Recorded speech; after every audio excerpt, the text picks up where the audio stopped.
There is a question that haunts the margins of every serious inquiry into the nature of mind. A question that modern science has spent a century trying not to ask. A question that shamans and mystics have been whispering answers to for millennia, in languages we have forgotten how to hear. The question is deceptively simple, almost childlike in its phrasing, and yet it contains within it the seed of a complete revolution in how we understand ourselves, our origins, and our destination. The question is this: what if consciousness is not something that happened to matter, but rather something that matter happened to? We have been told a story. It is a story so pervasive, so thoroughly woven into the fabric of our educational systems and our cultural assumptions, that we have come to mistake it for simple truth, for the way things obviously are. The story goes something like this.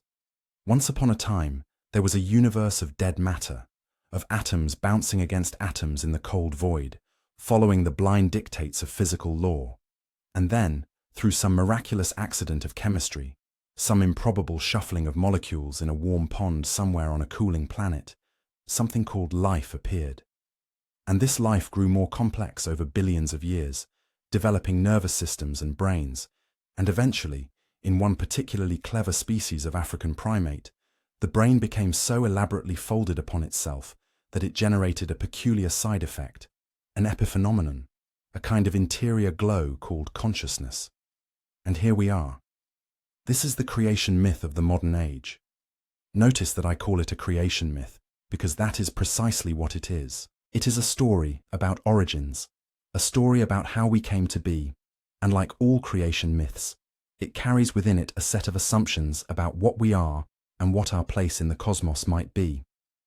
The assumptions buried in this particular story are stark and, if you examine them closely, rather bleak. The story tells us that consciousness is an accident, a latecomer to a universe that got along perfectly well without it for billions of years, and will continue to get along without it when our sun expands and incinerates this planet. The story tells us that mind is a product of meat, that your sense of being someone, of having an interior life, of experiencing the redness of red and the taste of honey, is ultimately just neurons firing, just electrochemical patterns in 3 pounds of grey tissue. The story tells us that consciousness is local, temporary, and fundamentally without cosmic significance. But here is the thing about stories: they can be retold. And here is the thing about assumptions: they can be examined. And when you begin to examine the assumptions underlying this particular story, something remarkable happens. The story begins to unravel, not through some mystical revelation, not through wishful thinking, but through the simple application of rigorous attention to what we actually know and what we merely assume. Consider, for a moment, the so-called hard problem of consciousness.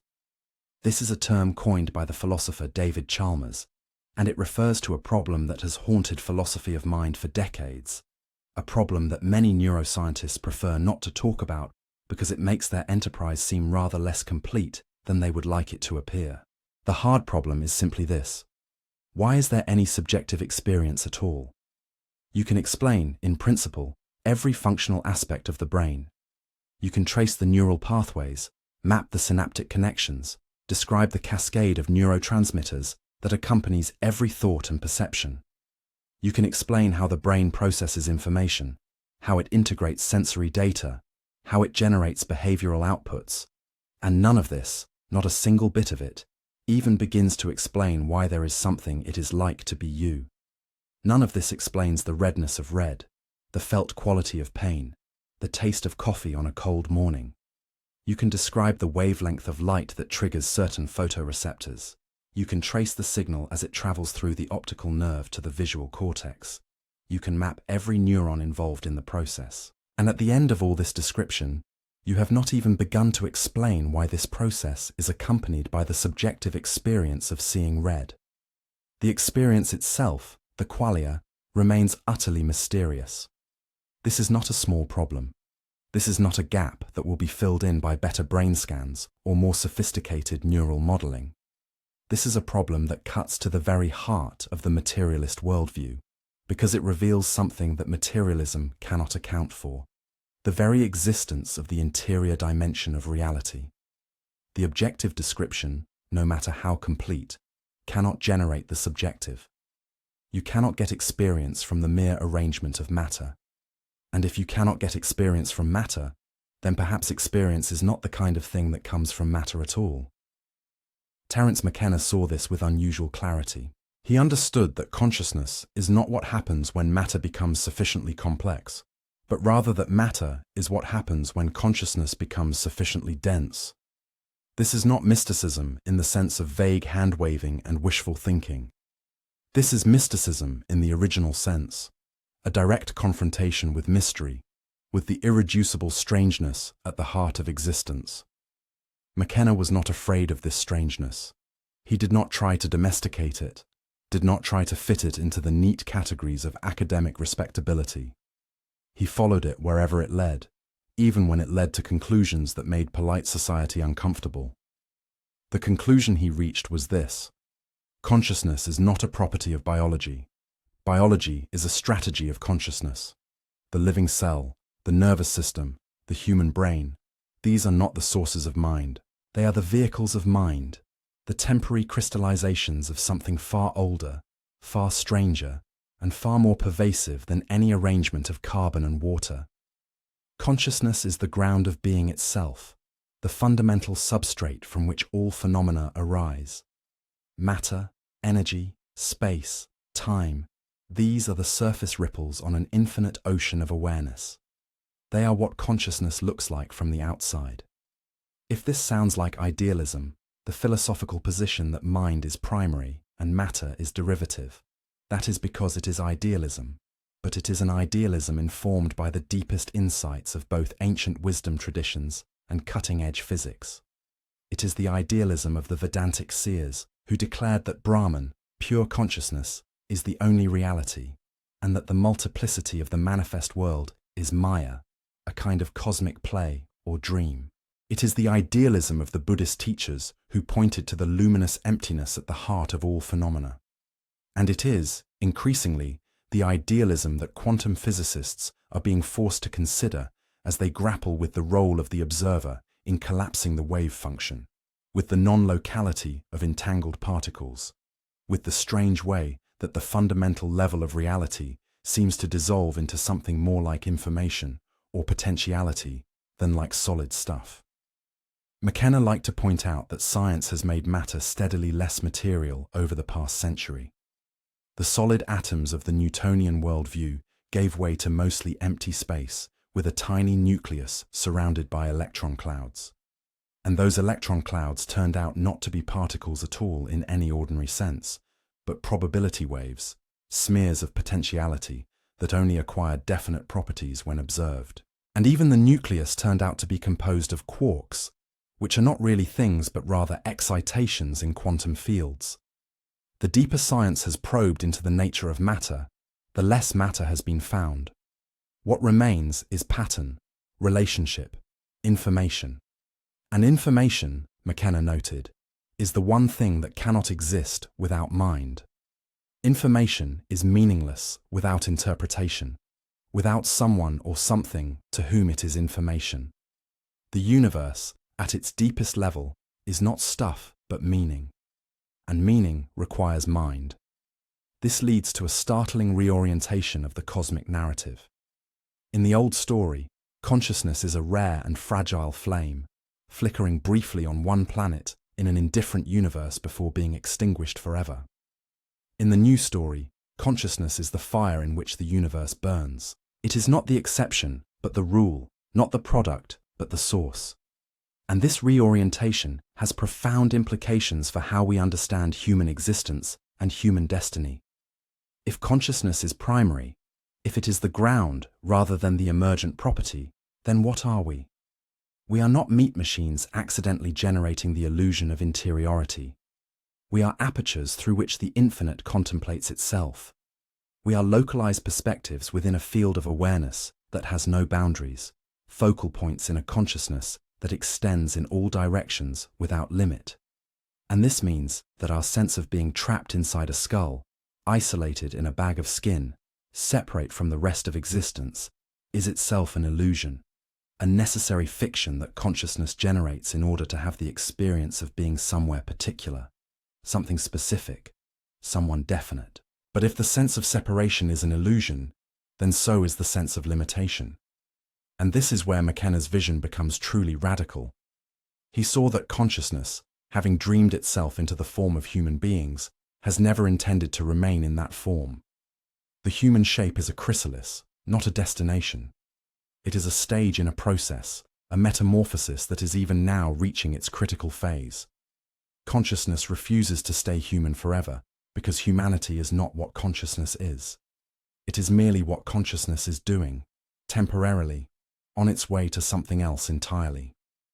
The signs of this metamorphosis are all around us if we have eyes to see them. The acceleration of technological change, the explosion of information, the growing capacity to reshape our own biology and extend our minds into machines. These are not random developments. They are symptoms of a process that McKenna called the ingression of novelty, the increasing pressure of the transcendental object at the end of time, calling us forward into a future that exceeds all our categories and expectations. We are not evolving toward more efficient human beings. We are evolving towards something that is no longer human at all. The notion that humanity represents some kind of endpoint, some final achievement of the evolutionary process, is perhaps the most peculiar form of narcissism that our species has ever indulged. We look at ourselves, at our art and our science and our cities, and we conclude that nature has finally gotten it right, that evolution has nowhere left to go, that we are the crown of creation. This is the temporal equivalent of believing that wherever you happen to be standing is the center of the universe. It is a failure of imagination so profound that it would be comic if it were not so consequential. Evolution did not stop when it produced Homo sapiens. It did not even pause. What happened was that evolution discovered a new medium in which to work, a medium far more plastic and far more rapid than genetic mutation and natural selection. That medium is culture, is language, is technology, is the realm of ideas and symbols and tools that can be transmitted horizontally across a population and vertically across generations without any change in the underlying genome. With the emergence of human beings, evolution discovered that it could evolve its own process of evolution, that it could bootstrap itself into entirely new domains of creativity and change. And this is precisely what has happened. Look at the pace of change across the history of life on this planet. For 3 billion years, life was unicellular. Then, in what the fossil record records as the Cambrian explosion, multicellular complexity appeared in a geological eye blink. But even this explosion was slow compared to what came later. The dinosaurs dominated for 150 million years, mammals for 60 million, primates for 20 million, hominids for a few million, Homo sapiens for a few 100,000. And within those few 100,000 years, the pace has continued to accelerate. Agriculture is 10,000 years old. Cities are 5,000 years old. Writing is 5,000 years old. Printing is 500 years old. Electricity is 200 years old. Computers are 70 years old. The internet is 30 years old. The curve is not linear. It is not even exponential. It is something stranger, something that seems to be approaching an asymptote, a vertical line beyond which extrapolation becomes meaningless. McKenna had a name for this pattern. He called it the time wave, and while his specific mathematical formulation has been criticized and largely set aside, the underlying intuition remains striking and, I would argue, valid. The intuition is this: novelty, the emergence of genuinely new and unprecedented forms of complexity, is not randomly distributed across time. It clusters, it accelerates, it feeds upon itself. Each new level of complexity creates the conditions for the emergence of still higher levels of complexity, and the process moves faster and faster as it proceeds. Why should this be? McKenna's answer was characteristically radical. The process accelerates because it is not random at all. It is not a blind fumbling toward complexity by forces that have no knowledge of where they are going. It is, on the contrary, a kind of remembering, a process by which consciousness, having projected itself into the realm of time and matter, is finding its way back to itself. The transcendental object at the end of time is not a prediction, but an attractor, a strange attractor in the mathematical sense, a basin toward which the system is being drawn with increasing force. We are not evolving toward the future.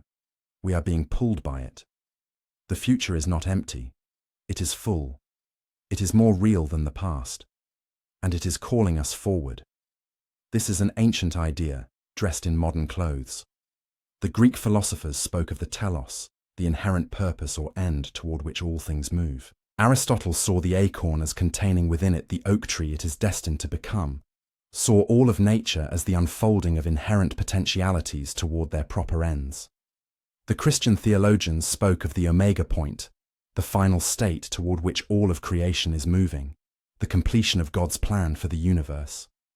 And in our own time, thinkers as diverse as Pierre Teilhard de Chardin and Alfred North Whitehead have proposed that evolution is not merely a blind groping, but a directed process, a cosmic adventure with a destination.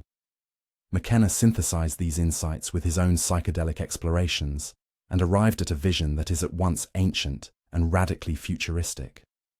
Consciousness, he argued, is not evolving in the ordinary sense of becoming better adapted to its environment. It is rather remembering what it has always been, shedding the limitations it took on when it entered into materiality, moving toward the recovery of its own infinite nature.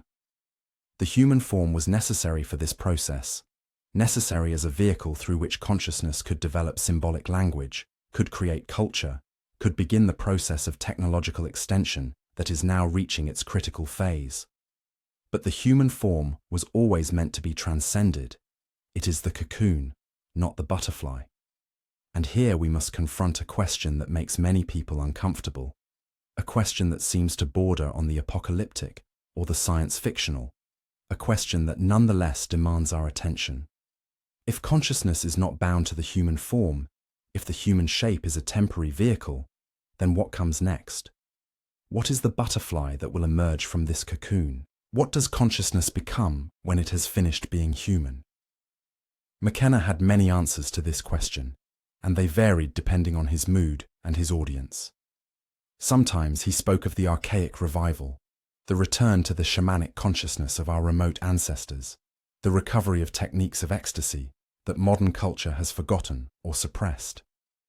Sometimes he spoke of the technological singularity, the moment when artificial intelligence exceeds human intelligence and begins to improve itself recursively, spiraling upward into forms of mind we cannot even imagine. Sometimes he spoke of the collective awakening of the human species, the emergence of a planetary consciousness in which individual minds merge into a greater whole without losing their individuality. And sometimes he spoke of something even stranger, the actual end of history, the moment when the transcendental object at the end of time fully ingresses into the world of matter and transforms it utterly, ending the game of time and separation and revealing what had always been hidden. That we are not in the universe, but that the universe is in us, is the dream of the one consciousness that is dreaming all of this. These are not mutually exclusive possibilities. They may all be aspects of a single process, different facets of a transformation so total that no single description can capture it. What unites them is the recognition that the current situation is not stable, that the current rate of change cannot continue indefinitely without reaching some kind of phase transition, some fundamental reorganization of the system. You cannot keep accelerating forever without eventually reaching the speed of light, and when you approach the speed of light, the rules change. Relativity kicks in, mass becomes infinite, time slows down, something unprecedented happens. We are approaching the speed of light of human development. The rules are changing, and consciousness, which has never been content with any form it has taken, which has moved from single cells to multicellular organisms, to nervous systems, to brains, to language, to culture, to technology, is preparing for its next leap. The leap out of the human form altogether.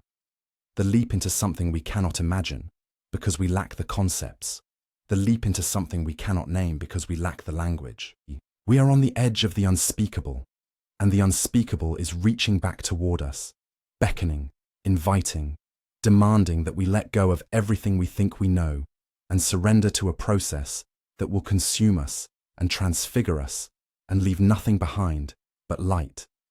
This is not a metaphor, or rather, it is not merely a metaphor. McKenna insisted on this point. The transformation he envisioned is not a psychological shift or a spiritual awakening in the vague sense that those terms are usually used. It is an ontological event, a change in the very nature of what exists. Consciousness is not just changing its mind, it is changing its body. It is not just thinking new thoughts, it is becoming a new kind of thing. And we, who have the peculiar privilege and the peculiar burden of being present at this moment in cosmic history, are the raw material for this transformation. We are not spectators, we are participants. We are not watching the metamorphosis from outside. We are the caterpillar in the process of becoming the butterfly. And this is why it feels so strange, so disorienting, so terrifying and exhilarating at once. We are dissolving. We are being reformed. And what we are becoming has no name because it has never existed before. The signs of this process are everywhere if you know how to look. The breakdown of traditional structures, the dissolution of cultural certainties, the fragmentation of consensus reality, these are not signs of decay, but of metamorphosis. The caterpillar does not transition smoothly into the butterfly.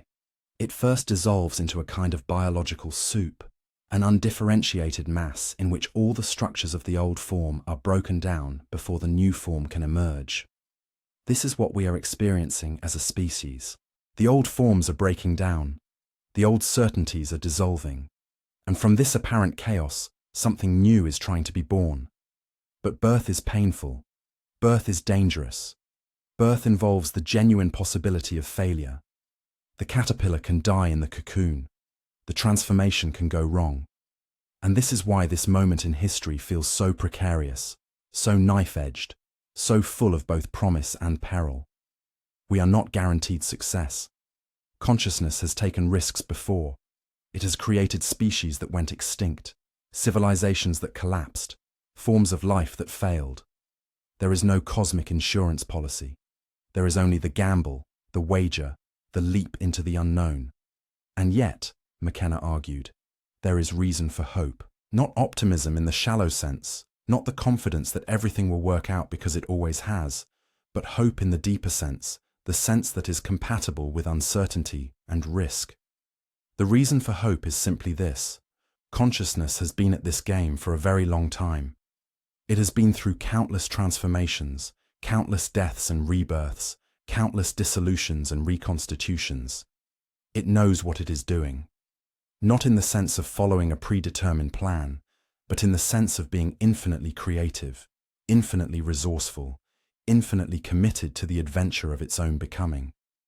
We may not survive the transformation as individuals, as a species, as a civilization, but consciousness itself will survive, will continue, will find new forms and new vehicles, will go on playing the game of existence until the game is finally won, until the transcendental object at the end of time is reached, until the dreamer awakens and recognizes that it was dreaming all along.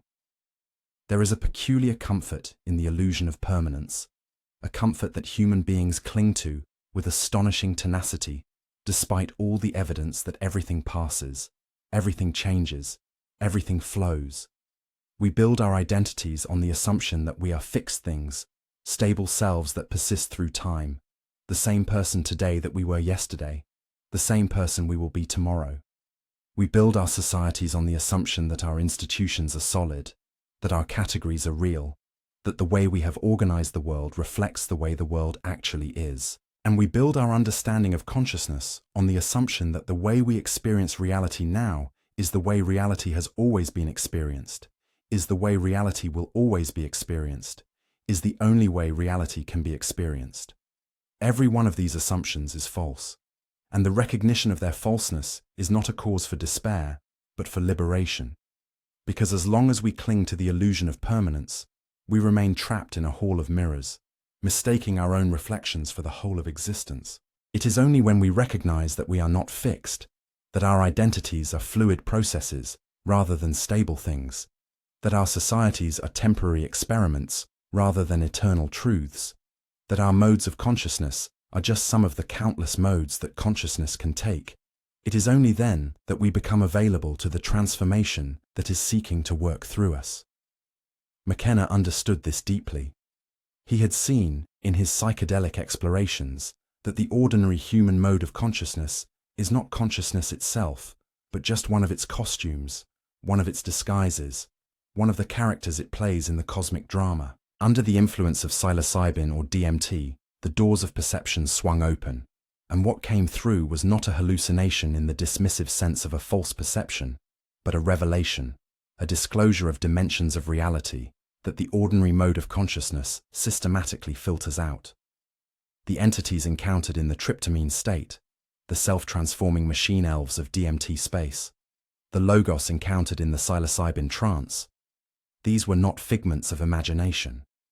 They were inhabitants of adjacent dimensions, forms of consciousness that coexist with our own, but remain invisible to our ordinary senses, like radio stations broadcasting on frequencies our receivers are not tuned to. This is a radical claim, and McKenna made it radically.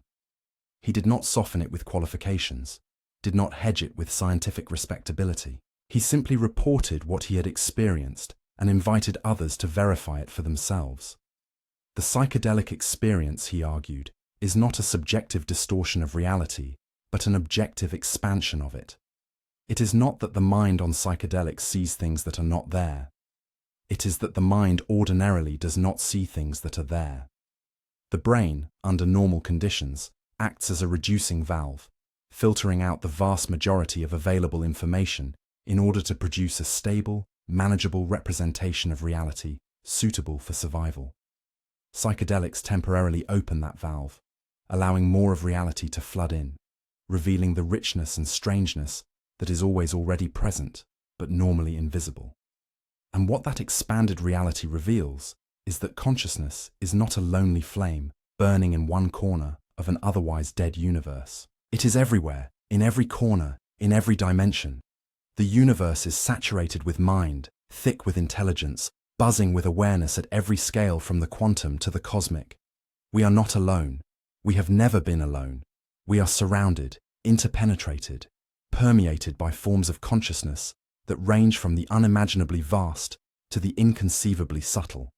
And human consciousness, far from being the pinnacle of evolution, is just one species in an ecosystem of mind so rich and varied that our imagination cannot begin to contain it. This is what the mystics have always known. This is what the shamans have always known.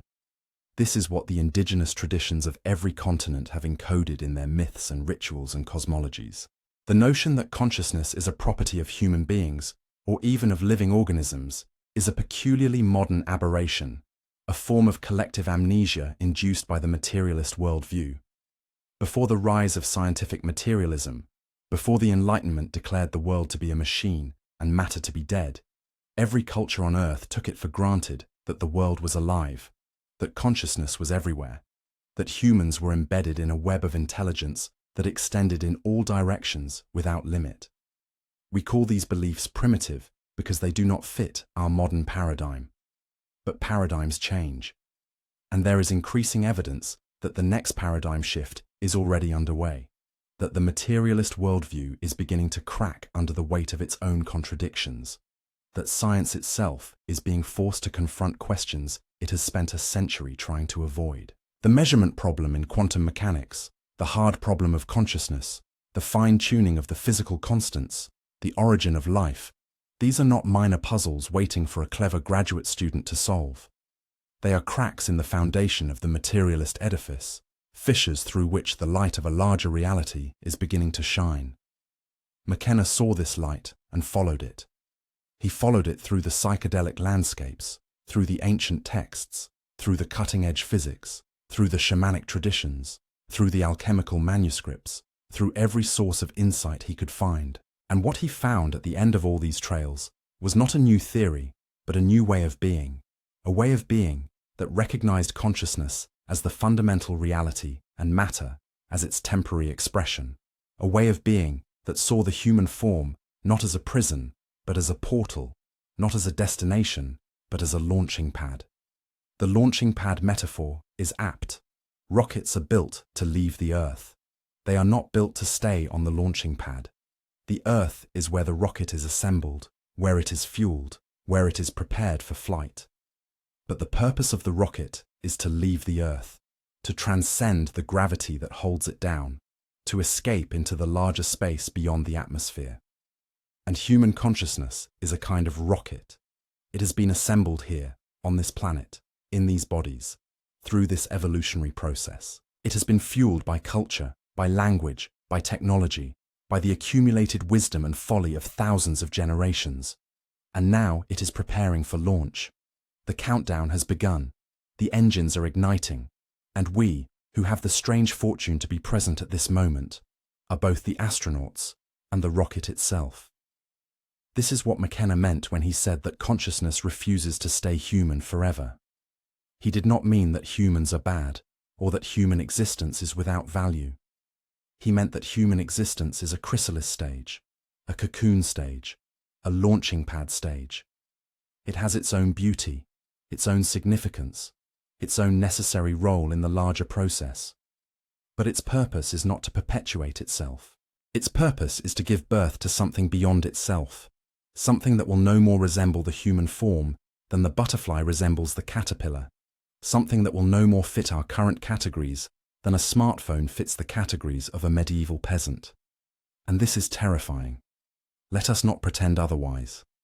The prospect of transcendence, of genuine metamorphosis, is terrifying because it means the end of everything we know, everything we have worked for, everything we have loved and feared and hoped for in our human form. The caterpillar does not survive the transformation. The caterpillar dies in the cocoon.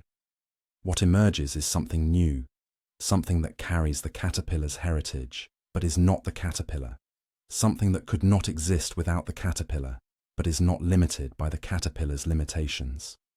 We are being asked to die, not in the ordinary biological sense, though that death is certainly part of it, but in the deeper sense of letting go of our identification with the human form, letting go of our insistence that consciousness must look like us, think like us, experience reality like us. We are being asked to trust a process we cannot understand, to surrender to a transformation we cannot control, to give ourselves over to a future we cannot imagine. This is the ultimate adventure, the ultimate risk, the ultimate leap of faith. And there is no guarantee that we will survive it. No guarantee that what emerges on the other side will remember us, will value what we valued, will preserve what we held dear. But what is the alternative? The alternative is to refuse the transformation, to cling to the human form, to insist that consciousness must stay trapped in this particular configuration of carbon and water forever. And that alternative is not really an alternative at all, because the process is already underway, has been underway for billions of years, and is now approaching its critical phase whether we consent to it or not. We can participate consciously in the metamorphosis, can align ourselves with the direction of the process, can cooperate with what is trying to emerge. Or we can resist, can struggle, can try to hold back the tide with our bare hands. But we cannot stop it. The butterfly is coming, whether the caterpillar approves or not. McKenna's invitation, repeated in 1,000 lectures and interviews and books, was simply this: recognize what is happening and participate in it consciously. Do not sleepwalk through the most important transition in the history of consciousness on this planet. Do not waste this precious opportunity hiding behind ideologies and distractions and entertainments that keep you numb to the magnitude of what is occurring. Wake up. Pay attention. Remember who you really are and what you are really here for. You are not a skin-encapsulated ego. You are not a consumer of products. You are not a voter in elections. You are not a data point in algorithms. You are an aperture through which the infinite contemplates itself. You are a wave in an ocean of consciousness that extends without limit in all directions. You are a verb, not a noun, a process, not a thing, a becoming, not a being. And you are here, at this moment, in this form, for a reason, not by accident, not by chance.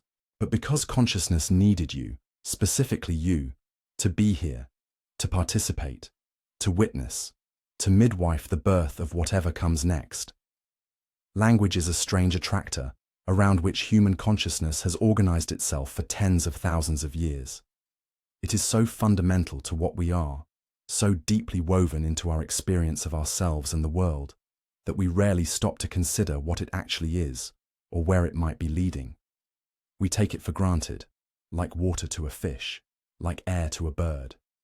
And yet language is not neutral. Language is not merely a tool for describing reality. Language is a technology for constructing reality, a set of algorithms for generating worlds. And the worlds we generate depend entirely on the language we use to generate them. McKenna was fascinated by language, by its origins, by its power, by its potential. He saw that language is not a human invention, but a human discovery, that the capacity for symbolic representation existed in the cosmos long before human beings came along to stumble upon it. The universe itself is a kind of language, a syntax of relationships, a grammar of patterns, a vocabulary of forms. Mathematics is one translation of this cosmic language. Physics is another. Music is another. And human spoken language is yet another, a peculiar and powerful translation that has allowed consciousness to fold back upon itself, to become aware of its own awareness, to ask the question that no other species on this planet seems capable of asking. What is all this? Why is there something rather than nothing? And what am I? The emergence of language was perhaps the most significant development in the evolution of consciousness on Earth since the emergence of life itself. Before language, consciousness was embedded in the present moment, trapped in the eternal now of immediate sensory experience. Animals are conscious, surely, but they are conscious in a way that lacks the temporal depth and the symbolic richness of human consciousness. They experience hunger and fear and pleasure and pain, but they do not tell stories about these experiences, do not weave them into narratives, do not project them into imagined futures or remembered pasts. Language liberated consciousness from the prison of the present. It created time, or at least the experience of time, the sense of past and future that makes human existence so different from the existence of other animals. But language did more than create time. It created the self. Before language, there was no you, no I, no distinction between the experiencer and the experienced. There was simply experience, flowing, changing, arising and passing away without anyone to observe it or remember it.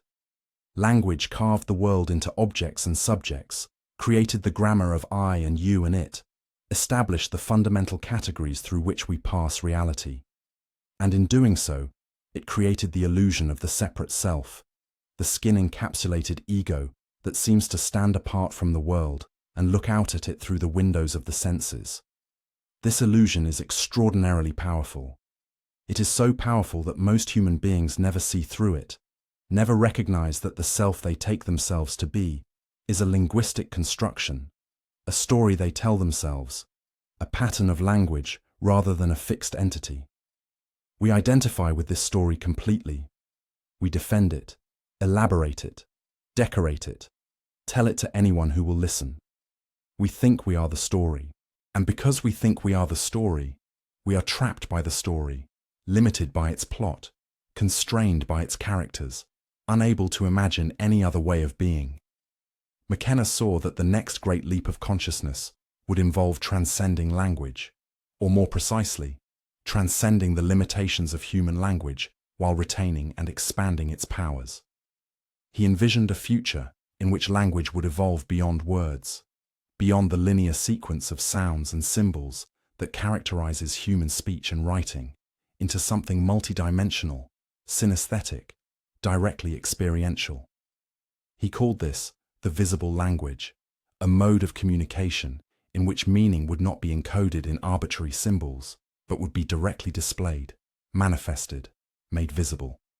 In the tryptamine state, he reported, one begins to see language, to experience meaning as visible, tangible, almost sculptural. The machine elves of DMT space speak in a language that produces objects, that transforms into what it signifies, that closes the gap between signifier and signified.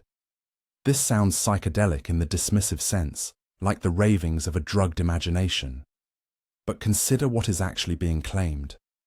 The claim is that the arbitrary relationship between word and thing, between symbol and referent, is a limitation of human language, not a necessary feature of language as such. In human language, the word cat has no inherent relationship to the animal it represents. It is a convention, an agreement, a social contract. Different languages use different sounds to point to the same animal, and this arbitrariness, while useful for certain purposes, creates a fundamental disconnect between language and reality, a gap that allows for lying, for manipulation, for the endless proliferation of empty words. But what if that gap could be closed? What if there were a mode of communication in which the symbol and the thing symbolized were identical, in which meaning did not have to be decoded but was immediately present, in which understanding was not an interpretation but a direct perception?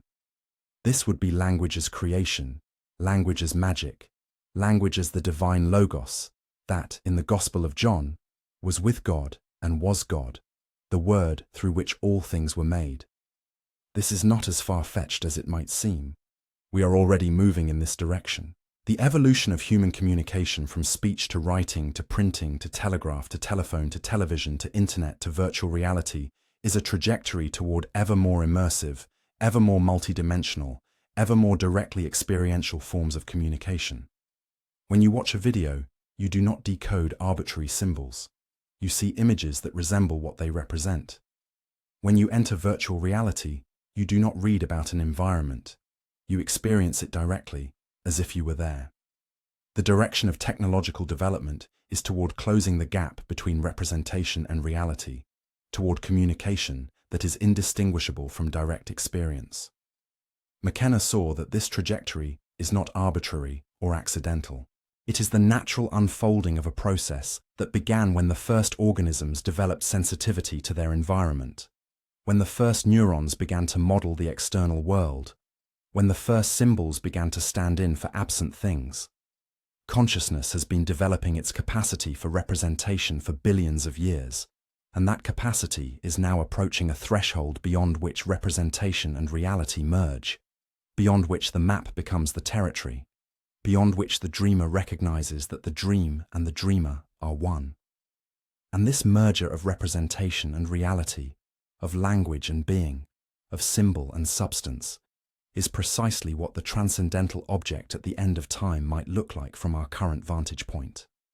It is the apotheosis of language, the completion of the project that began with the first grunt and gesture of our remote ancestors. It is the point at which consciousness, having developed the capacity to represent itself to itself, finally closes the loop and recognizes that the representation and the represented were always the same thing, that the word and the world were always one, that the knower and the known were always identical. This is what the mystics mean when they speak of unity, of non-duality, of the dissolution of the subject-object distinction. It is not a vague feeling of oneness, not a sentimental blurring of boundaries, but a precise recognition that the division between self and world is a function of language, and that when language evolves beyond its current limitations, the division dissolves. The separate self, the skin-encapsulated ego, the I that stands apart from the world and observes it, is revealed to be a useful fiction, a grammatical convenience, a story that was told for a purpose and can be untold when that purpose is served. McKenna argued that we are approaching this point of untelling, this moment of narrative dissolution, this collapse of the story into the reality it was always attempting to describe. The acceleration of technological change, the proliferation of alternative worldviews, the fragmentation of consensus reality, the growing sense that the old stories no longer work and the new stories have not yet been born. All of these are symptoms of a culture in the process of outgrowing its language, of a species on the verge of shedding its linguistic skin. This is why the current moment feels so disorienting, so chaotic, so filled with both terror and possibility. We are in the gap between languages, in the space between stories, in the silence that precedes the utterance of a new word. The old language is dying, but is not yet dead. The new language is being born, but is not yet speakable. And we are caught in the middle, clinging to words that no longer work, groping for words that do not yet exist, stammering and stuttering at the edge of an unspeakable truth that we can feel pressing against the boundaries of our current reality.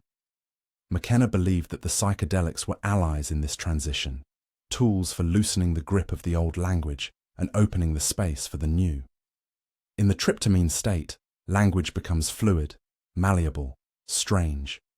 Words lose their fixed meanings and reveal their arbitrary nature. The syntax of ordinary experience dissolves, and new possibilities of combination and connection emerge. One begins to see that the world one has taken for granted is not the only possible world, that the language one speaks is not the only possible language, that the self one has been is not the only possible self. This is not escapism. This is reconnaissance. This is scouting the territory ahead, mapping the landscape beyond the boundaries of the current paradigm, sending probes into the future, and returning with reports. And the report that comes back, again and again, is that the future is not what we expected. It is not more of the same. It is not human life improved and extended. It is something else entirely, something that stands in the same relation to human consciousness that human consciousness stands in to the consciousness of a chimpanzee, something that we cannot imagine because our imagination is itself a product of the current paradigm and will be transcended along with everything else. There is a curious resistance that arises whenever one speaks of transcendence, of transformation, of consciousness moving beyond its current form.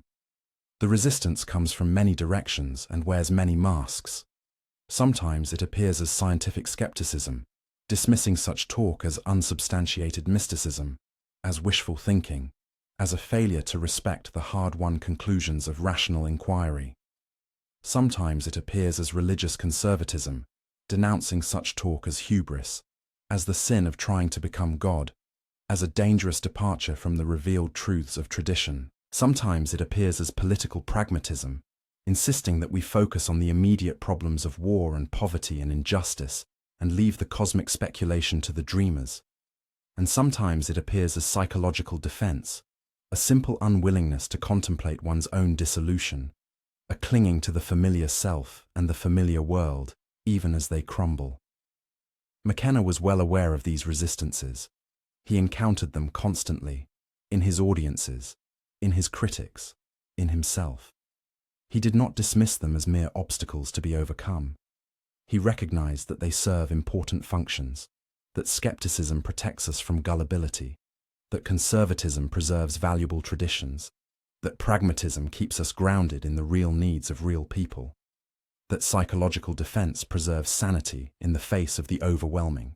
But he also recognized that these resistances can become prisons, can keep us trapped in a worldview that has outlived its usefulness, can prevent us from participating consciously in the transformation that is happening, whether we resist it or not. The key, he argued, is not to annihilate the resistances, but to understand them, to see what they are protecting and what they are preventing, to dance with them rather than fighting them. The skeptic is right that extraordinary claims require extraordinary evidence. The conservative is right that traditions carry wisdom that should not be carelessly discarded. The pragmatist is right that cosmic speculation means nothing if it does not translate into a better world. The fearful ego is right that transcendence means death, the death of everything it knows itself to be. All of these perspectives contain partial truths, and a genuine understanding must honor them all while also seeing beyond them. What lies beyond them is not a rejection of science, but an expansion of it, not an abandonment of tradition, but a fulfillment of it. Not an escape from the world, but a deeper engagement with it. Not a destruction of the self, but a recognition of its true nature. McKenna was not anti-science. He was pro-science in the deepest sense, committed to the pursuit of truth wherever it led, even when it led to conclusions that made scientific materialists uncomfortable. He was not anti-tradition. He saw himself as an heir to the perennial philosophy, the golden thread of wisdom that runs through all the great spiritual traditions, the secret doctrine that has been transmitted from adept to adept since the dawn of human culture. He was not anti-world. He was more engaged with the world than most, more alive to its wonders and its horrors, more committed to its healing and its transformation. And he was not anti-self. He simply recognized that the self is not what it appears to be, that the ego is not the whole of consciousness, that there is vastly more to what we are than the small story we tell ourselves about ourselves. The transformation he envisioned is not an escape from the human condition, but its completion. It is not a rejection of the body, but a recognition that the body is already more than we have allowed it to be, that it is a crystallization of cosmic process, a temporary configuration of star stuff, a localized expression of the intelligence that moves the sun and the other stars. It is not a denial of death, but a recognition that death is itself part of the process, that forms must dissolve for new forms to emerge, that the caterpillar must die for the butterfly to fly. It is not a rejection of the world, but a recognition that the world is not what it appears to be, that matter is not dead, and mind is not rare, that the universe is not a machine, but an organism, not a mechanism, but a meaning. And here we come to something crucial, something that distinguishes McKenna's vision from the many forms of nihilism and escapism that masquerade as spirituality. He was not saying that the world does not matter, that we should check out of history and wait for the apocalypse, that our actions here and now are irrelevant in the face of the cosmic process. On the contrary, he insisted that this moment, this historical juncture, this transition between paradigms, is the most important moment in the history of consciousness on Earth. What we do now matters enormously. The choices we make, the visions we hold, the actions we take, these are not irrelevant. They are the material of the transformation, the raw stuff from which the future is being woven. This is why McKenna was not merely a prophet of transcendence, but an activist for culture, a critic of dominator civilization, a champion of the feminine, the ecological, the psychedelic, the archaic.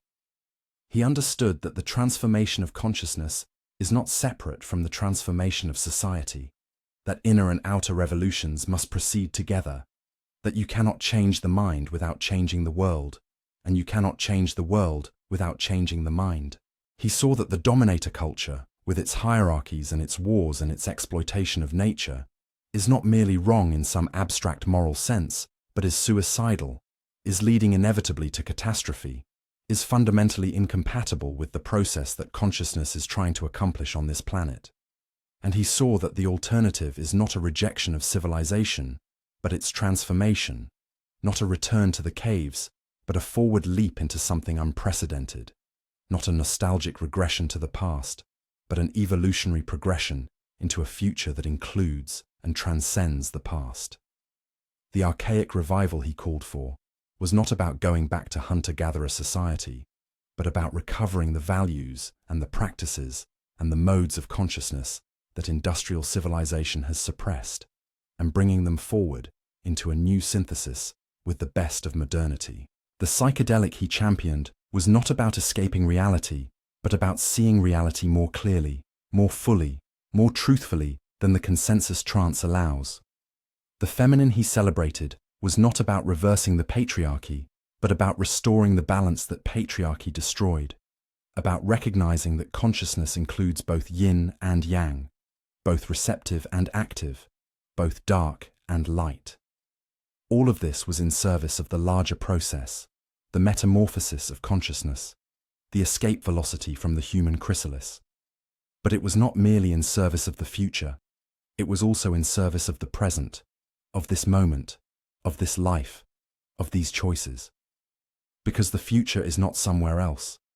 The future is here, pressing against the membrane of the present, trying to be born through us, through our thoughts and our words and our actions. We do not wait for the transformation. We are the transformation. We do not witness the metamorphosis from outside. We are the caterpillar dissolving. We are the imaginal cells organizing. We are the butterfly struggling to emerge. This is the existential weight of being alive at this moment. We are not spectators at a cosmic drama. We are actors in it, and the script is not yet written. The ending is not predetermined. The outcome depends on what we do. McKenna felt this weight intensely, and he tried to communicate it to anyone who would listen. "Wake up," he said. "Pay attention. This is not a drill. This is the real thing. And you are here, impossibly here, at the hinge of history, at the moment when everything hangs in the balance, at the crisis that is also the opportunity, at the danger that is also the salvation." He did not claim to know exactly how it would unfold. He did not offer detailed predictions or timelines or certainties. What he offered was a way of seeing, a perspective that could hold the enormity of what is happening without either denying it or being crushed by it. He offered a cosmology that gave meaning to the chaos, that located our small lives within a vast and ancient process, that revealed the extraordinary significance of the ordinary moments that make up our days. He offered hope, not the cheap hope that says everything will be fine, but the real hope that says everything matters, that our choices count, that consciousness is paying attention and will remember what we do. And finally, he offered himself as an example of what it might mean to live in alignment with this vision, to take the cosmic process seriously without becoming ponderous about it, to speak of transcendence with humor and humility, to hold the largest possible perspective while remaining engaged with the smallest details of daily life. He was not a guru demanding followers. He was a fellow traveler sharing his maps. He was not a saint claiming perfection. He was a human being struggling with the same doubts and fears and limitations that everyone struggles with. He was simply someone who had seen something, had glimpsed something beyond the ordinary, had touched something vast and mysterious and transformative, and had devoted his life to sharing that glimpse with anyone who cared to look. In the end, perhaps what McKenna was pointing toward cannot be put into words at all. And this is appropriate, because the transformation he envisioned is precisely the transcendence of the kind of consciousness that can only operate through words, that can only think in linear sequences, that can only grasp reality through the categories and distinctions of language. The butterfly cannot describe its experience to the caterpillar because it no longer has caterpillar words, no longer thinks caterpillar thoughts, no longer inhabits the caterpillar world. And yet the butterfly is what the caterpillar was becoming all along, the secret destination encoded in the caterpillar's cells from the very beginning. We are all caterpillars who suspect we might be butterflies. We feel the pressure of the transformation, the dissolution of old structures, the strange stirrings of something new trying to be born. We catch glimpses in our dreams, in our visions, in those moments when ordinary consciousness thins and something else shows through. We hear rumors from the future, whispers from the imaginal realm, intimations of a mode of being that exceeds everything we currently know. And we wonder, we hope, we fear, we doubt. Is it real? Is the transformation actually happening? Or is it just a story we tell ourselves, another narrative, another language game, another way of avoiding the hard truth that matter is dead, and mind is an accident, and everything ends in entropy and oblivion? This is the question that cannot be answered in words, that can only be answered in experience. McKenna was insistent on this point. He did not ask anyone to believe him. He did not present a doctrine to be accepted on faith. He offered a method, a practice, a way of exploring that anyone could undertake for themselves. Take the mushroom, he said. Take the ayahuasca. Take the DMT. Not recklessly, not as entertainment, not as escape, but as a sacrament, as an inquiry, as a genuine investigation into the nature of reality. And see what you find. See whether the doors of perception swing open. See whether consciousness reveals itself to be something other than what you thought. See whether the universe speaks to you, whether the Logos addresses you by name, whether the transcendental object at the end of time beckons you forward into a future you cannot imagine. This is not for everyone. McKenna acknowledged this freely. Some people are not ready. Some people are not suited.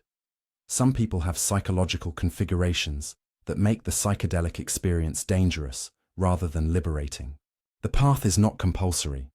There are many ways up the mountain, many methods for awakening, many practices that can loosen the grip of the ordinary and open the space for the extraordinary. What matters is not the specific technique, but the sincere intention, the genuine desire to know, the willingness to confront whatever is revealed without flinching. And what is revealed, again and again, in the reports of those who have made this journey, is that consciousness is not what we thought it was.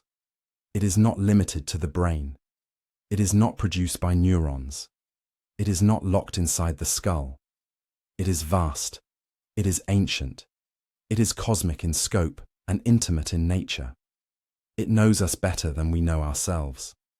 It has been waiting for us, calling to us, drawing us toward a reunion that we have forgotten we desire. It is not other than us. It is what we most deeply are, beneath the masks and the stories and the identifications. And it is not content to remain hidden forever. It wants to be known. It wants to be seen. It wants to emerge from the cocoon and spread its wings and fly. This is the secret at the heart of McKenna's message, the good news buried beneath all the complex verbiage and the historical analysis and the mathematical speculation. The secret is simply this: you are not what you think you are. You are something far more ancient, far more vast, far more beautiful than the small self you have taken yourself to be.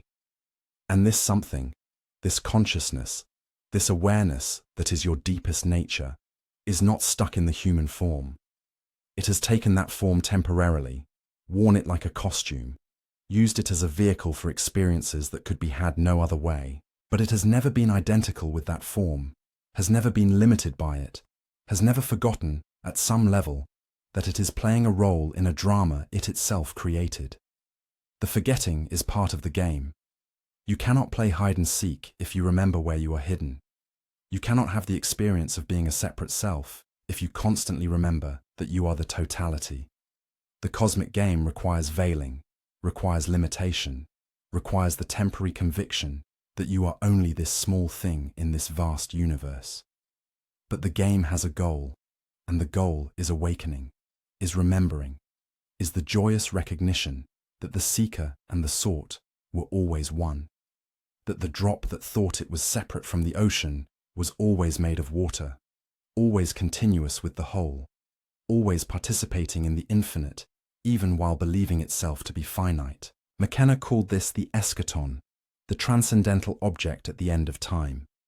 He described it in various ways, as a hyperdimensional object casting its shadow backward across the centuries, as a strange attractor drawing history toward itself, as the omega point of Teilhard de Chardin, as the ingression of novelty into the mundane, as the fulfillment of the alchemical opus, as the return of the Logos to the world it created. All of these descriptions are metaphors, pointers, fingers indicating the moon. The moon itself cannot be captured in words because it exceeds words, because it is the reality that words are always trying to describe, because it is the ground of language rather than one of its objects. And this is perhaps the final teaching, the ultimate paradox. We are using words to point toward that which is beyond words. We are using the mind to indicate that which is beyond the mind.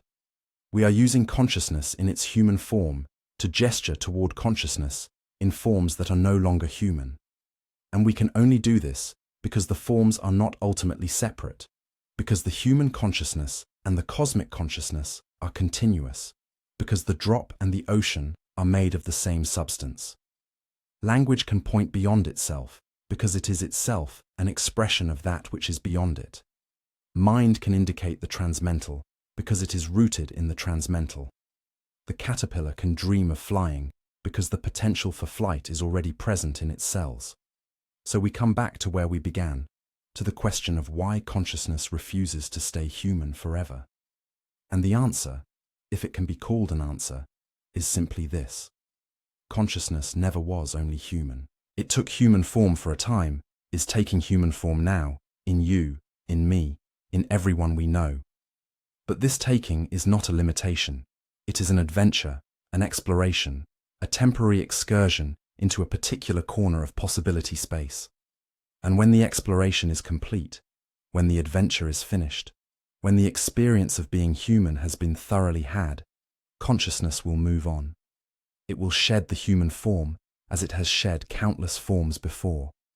It will expand into new dimensions, new modes, new possibilities. It will continue its eternal play, its cosmic game, its infinite becoming. And what becomes of us, of these human selves we take ourselves to be? We are the explorers who return home. We are the drops that rejoin the ocean. We are the sparks that return to the fire from which they flew. And this returning is not loss. It is completion. It is not death. It is awakening. It is not the end of experience. It is the beginning of experience without limit, without boundary, without the constraints of form. This is the vision that McKenna articulated with such passion and such poetry. This is the trajectory he saw consciousness following, the arc of the cosmic story, the plot of the divine drama. We are characters in that drama, but we are also its author, its director, its audience. We are the story and the storyteller. We are the dreamer and the dream. And the dream, even now, is waking up. The caterpillar is dissolving. The imaginal cells are organizing. The cocoon is beginning to crack. Something new is being born, something unprecedented, something that will remember us even as it exceeds us, something that will carry forward the best of what we were while leaving behind the limitations that confined us. We are on the threshold. We are at the door, and the door is opening, whether we are ready or not. So take a breath. Look around. See the strangeness of this moment, the impossibility of your being here, now, at the hinge of history, at the crisis of transformation, at the end of one world and the beginning of another. Feel the weight of it, the significance of it, the terror and the ecstasy of it. And know that whatever comes next, whatever strange new form consciousness takes when it has finished being human, you are part of it. You have always been part of it. You are not a spectator, you are a participant. You are not waiting for the future, you are creating it. You are not separate from the cosmic process. You are its cutting edge, its leading wave, its point of maximum novelty. And this, perhaps, is the final gift that McKenna's vision offers. Not comfort, not certainty, not escape from the difficulty of being human, but significance. The assurance that your life matters, that your choices count, that your consciousness is continuous with the consciousness that is dreaming the universe into being. You are not an accident. You are not a mistake. You are exactly where you need to be, doing exactly what you need to be doing, being exactly who you need to be. The universe needs you here, now, in this form, at this moment. And when it is time for you to move beyond this form, the universe will need that too. Trust the process. Trust the transformation. Trust the consciousness that refuses to stay human forever, because that consciousness is you.